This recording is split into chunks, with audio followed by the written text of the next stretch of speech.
Hello learners.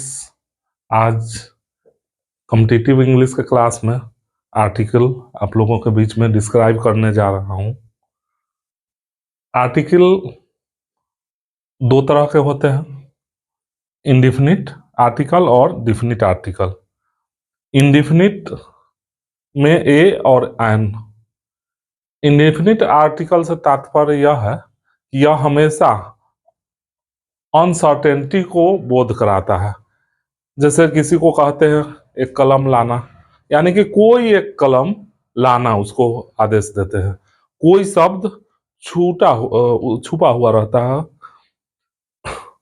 परंतु यदि कहें जो वही कलम लाना जिसको जिसको हम अक्सर मांगा करते हैं, तो उसके बाद ये हो जाता है कि वही कलम जिसको हम अक्सर लाइए, वही कलम लाइए।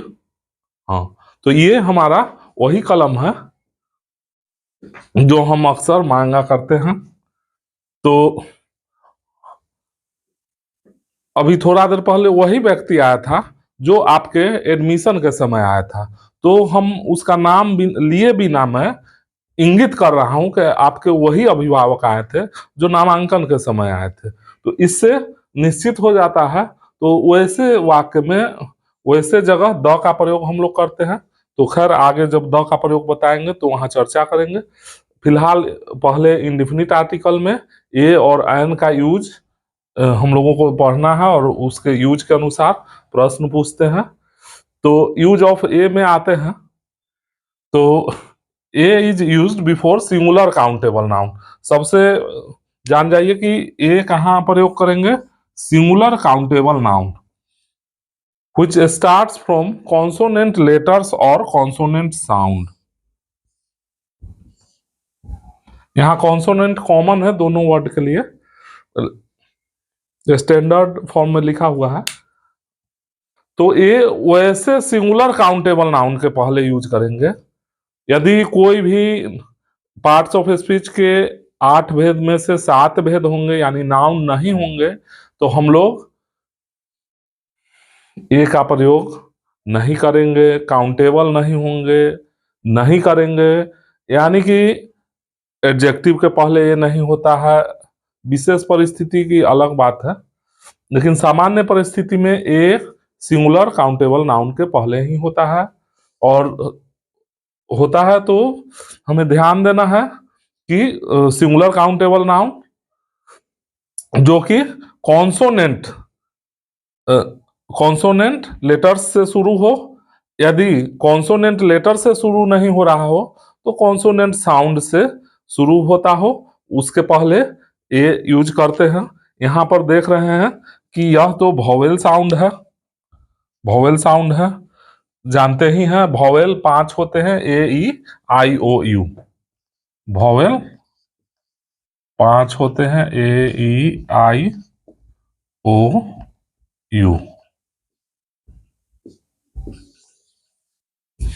और रेस्ट ऑल जो होते हैं कॉन्सोनेंट। कॉन्सोनेंट कितने होते हैं,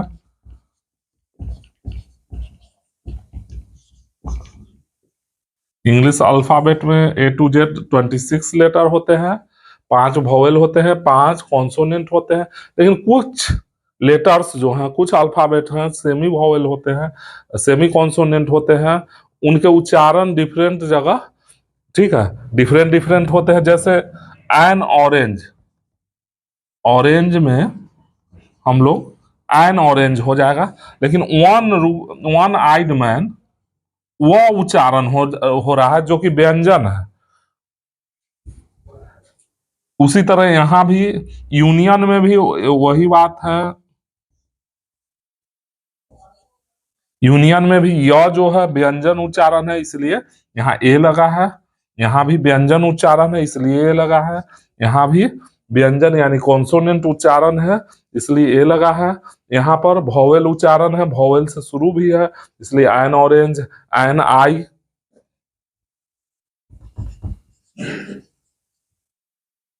ए बॉय, ए गर्ल, इसी तरह से और भी हम लोग देखेंगे आगे। इसके बाद थोड़ा हम लोग चर्चा कर लेते हैं यूज ऑफ एन, फिर कॉमन चर्चा कर अब हम लोग यूज ऑफ आयन देखते हैं। Ion is used before singular countable noun which starts from vowel letters और वॉवेल साउंड। आयन का प्रयोग हम लोग वहां करेंगे जहां सिंगुलर काउंटेबल नाउन हो, और ये ध्यान देना है कि जो सिंगुलर काउंटेबल नाउन है वो वॉवेल लिखावट से या वॉवेल उच्चारण से, यानी कि पहला अक्षर जो भी सिंगुलर काउंटेबल नाउन का होगा वो लिखावट में या तो वॉवेल होगा, यदि लिखावट में वॉवेल नहीं है तो दूसरी बात हम लोग विचार करेंगे उच्चारण क्या दे रहा है।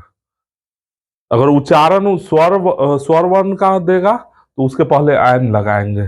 जैसे MBBS है तो कॉन्सोनेंट, लेकिन एम अ से अह तक MBBS।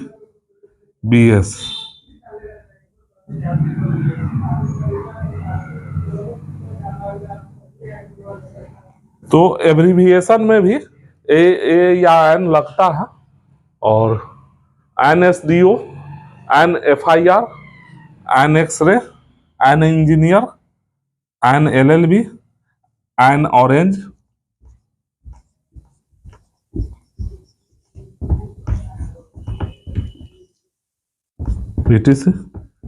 इसी तरह। धन्यवाद।